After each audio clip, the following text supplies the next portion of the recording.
மற்றவங்க என்னதான் அவமானப்படுத்தினா பரவாயில்ல, அந்த அவமானத்தை எல்லாம் மனசுல போட்டு புதைச்சிட்டு அதையே படிக்கட்டாக்கி அதுக்கு மேல ஏறி வா. அப்படின்னா உன்னோட மோட்டிவேஷன்ங்கிறது எப்படி இருக்கும்? மேல ஏறி உன்னோட வீரத்தை காமி. ஆணவத்துல பேசுற, எல்லாம் தெரிஞ்சமா பேசுற அப்படின்னு சொல்லிட்டு புதனுக்கு வந்து ஒரு சாபத்தை கொடுத்துறாங்க. நீ திருநங்கையா மாறிடுவ, நீ ஒரு அலியா போயிடுவ அப்படின்ட்டு சொல்லிடுறாங்க. ரிலேஷன்ஷிப் படி ஃபாதர் யாருன்னா குரு, ஆனா பயாலஜிக்கல் ஃபாதர் யாருன்னு பாத்தீங்கன்னா சந்திரன். இது வந்து அவனுடைய அந்த செல்ஃபா வளர்ந்ததை காட்டுது. என்னுடைய பேரே பாருங்க, புதனுடைய பேரு தான். சசிகுமார்ங்கிறது புதனுடைய பேரு தான். கண்ணில தான் அவர் ஆட்சி அடைகிறாரு, கண்ணில தான் அவர் உச்சமும் அடைகிறாரு. அதுவும் தன்னோட வீடு, தன்னோட சொந்த வீட்டுலதான் அவர் விஸ்வரூபமே எடுக்க ஆரம்பிச்சிருக்காரு. இப்போ புதன் ஒருத்தருக்கு நல்லா இருக்குது அப்படின்னா, இல்ல பலமா இருக்குது அப்படின்னா, அவருடைய கேரக்டர் எப்படி இருக்கும் அங்கிறத பார்க்கலாம். புதன் ஒருத்தருக்கு நல்லா ஸ்ட்ராங்கா இருக்குது அப்படின்னா. எல்லோருக்கும் வணக்கம். இன்னைக்கு வீடியோல எதை பத்தி பார்க்க போறோம் அப்படின்னா, ஒரு வித்தியாசமான டாபிக்.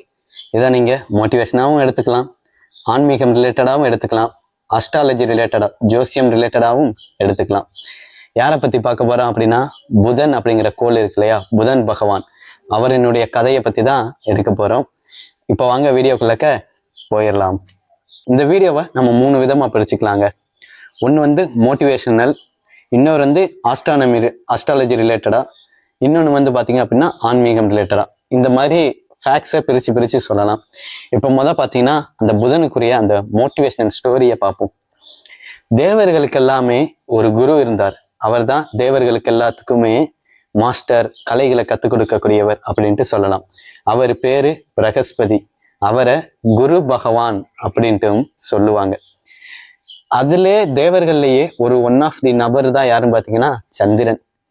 சந்திரனுக்கும் இந்த குருவினுடைய மனைவிக்கும் பிறந்த குழந்தை தான் புதன் அப்படின்ட்டு சொல்லலாம். என்னடா சொல்ற அப்படின்னு கேட்டீங்கன்னா, ஆமாங்க, ரிலேஷன்ஷிப் படி ஃபாதர் யாருன்னா குரு, ஆனா பயாலஜிக்கல் ஃபாதர் யாருன்னு பார்த்தீங்கன்னா சந்திரன். இப்போ பாருங்க, குரு வந்து இந்த உண்மையை தெரிஞ்ச உடனே தன்கிட்ட பொண்டாட்டி கிட்ட இந்த குழந்தைய விட்டுட்டு நீ மட்டும் என் கூட வந்துரு அப்படின்ட்டு அந்த குழந்தைய விட்டுட்டு பொண்டாட்டி கூட்டிட்டு போயிடுறாரு. சந்திரன் கிட்ட இந்த குழந்தை இருக்கும்போது இதை நான் வளர்க்க மாட்டேன்னு சொல்லிட்டு ஏதோ நட்சத்திரங்கள் கிட்ட கொடுத்துடுறாரு. ரோஹிணி, கார்த்திகை அப்படிங்கிற 2 நட்சத்திரங்கள் கிட்ட அந்த குழந்தை வந்து வளருதுங்க. அந்த குழந்தை தான் புதன். அந்த குழந்தை வந்து அந்த நட்சத்திரங்கள் கிட்ட வளருது. ஒரு குறிப்பிட்ட காலங்கள் கழிச்சு அந்த குழந்தை வந்து நல்ல ஒரு ஆம்பளை பையனா, அழகான பையனா வளர்ந்ததுக்கு அப்புறம் அந்த புதன்ங்கிற அந்த பையனுக்கு உண்மை தெரிய வருது. சந்திரன் வந்து இப்படிப்பட்ட ஆளு, நம்மளுடைய கதை வந்து இது அப்படின்னு தெரிஞ்ச உடனே டைரக்டா தன்னுடைய அப்பா சந்திரன் கிட்ட போய், நீ இப்படி ஒரு இழிவான செயலை செஞ்சிருக்க, இது ஒரு தவறான செயல், இதை வந்து எவ்வளவு கேவலமான செயல் தெரியுமா அப்படின்னு சொல்லிட்டு சந்திரன் கிட்ட கோபப்பட்டுட்டு தான் வந்து தன்னுடைய அப்பா சந்திரனை விட்டுட்டு காட்டுக்கு போயிடுறாரு. ஒரு பக்கம் உறவு முறை சார்ந்த ஒரு அப்பா, ஒரு வகையான அப்பா வந்து குரு, அவரையும் பிரிஞ்சிட்டாரு, பகை. இன்னொரு வீட்டுல சந்திரனும் தன்னுடைய அப்பாவான சண்டை போட்டுக்கிட்டு சந்திரனையும் விட்டுட்டு காட்டுக்கு தனியா போயிடுறாரு.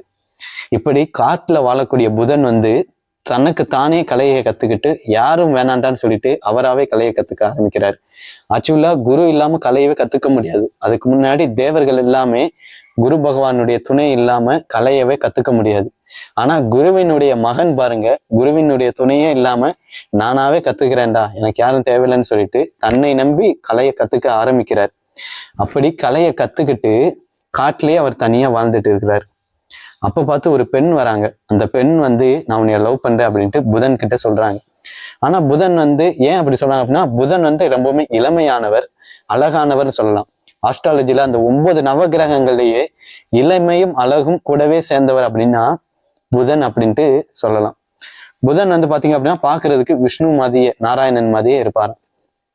அந்த பொண்ணு வந்து புதனுடைய இளமையிலையும் அழகுலையும் மயங்கி புதன் கிட்ட லவ் ப்ரப்போஸ் பண்ணும்போது புதனுக்கு வந்து ஒரு இது மைண்ட்ல வருது, நம்மள எல்லாரும் இப்படி அவமானப்படுத்துறாங்க, நம்மளுடைய பிறப்பையே கேவலப்படுத்துறாங்க, நமக்கு ஒரு குழந்தை பிறந்துச்சு அப்படின்னா அதையும் இப்படி சொல்லிதானே கேவலப்படுத்துவாங்க, இந்த பேச்சு வந்து என்னுடைய போகட்டும்னு சொல்லிட்டு எனக்கு வேற எதுவுமே வேணாம்னு சொல்லிட்டு அந்த பொண்ணு கிட்ட நான் உன்னை லவ் பண்ணல, கல்யாணம் பண்ணிக்க முடியாது அப்படின்ட்டு சொல்லிடுறாரு.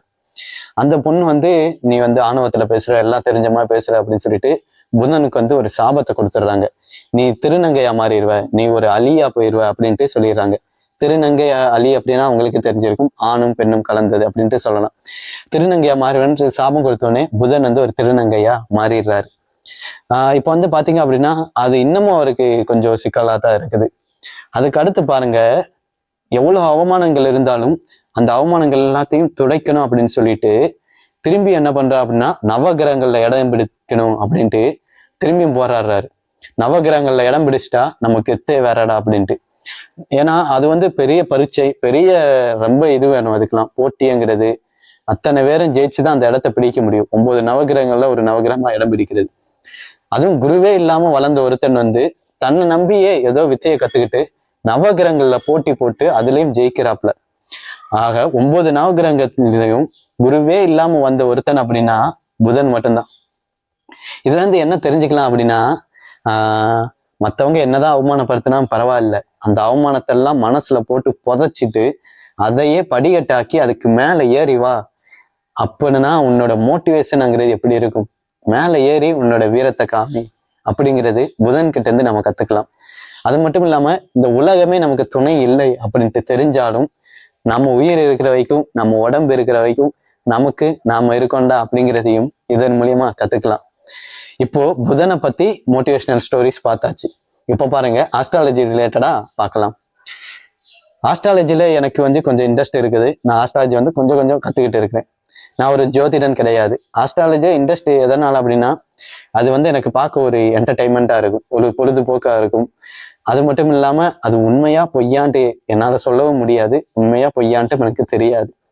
ஆனாலும் அது வந்து எனக்கு ஒரு ஈர்ப்பை கொடுக்குது. உண்மையோ பொய்யோ கத்துக்கிட்டு இறங்கி பார்ப்போம். அப்பனா தானே தெரியும் நமக்கு. அதனால ட்ரை பண்ணி தான் பார்ப்போமே அப்படிங்கிற ஒரு ஈகர்னஸ், ஒரு ஆசை அப்படின்ட்டு சொல்லலாம். அதனாலே ஆஸ்ட்ராலஜி வந்து கத்துக்க ஆரம்பிச்சேன். கொஞ்சம் பேசிக்ஸ் எனக்கு தெரியும்.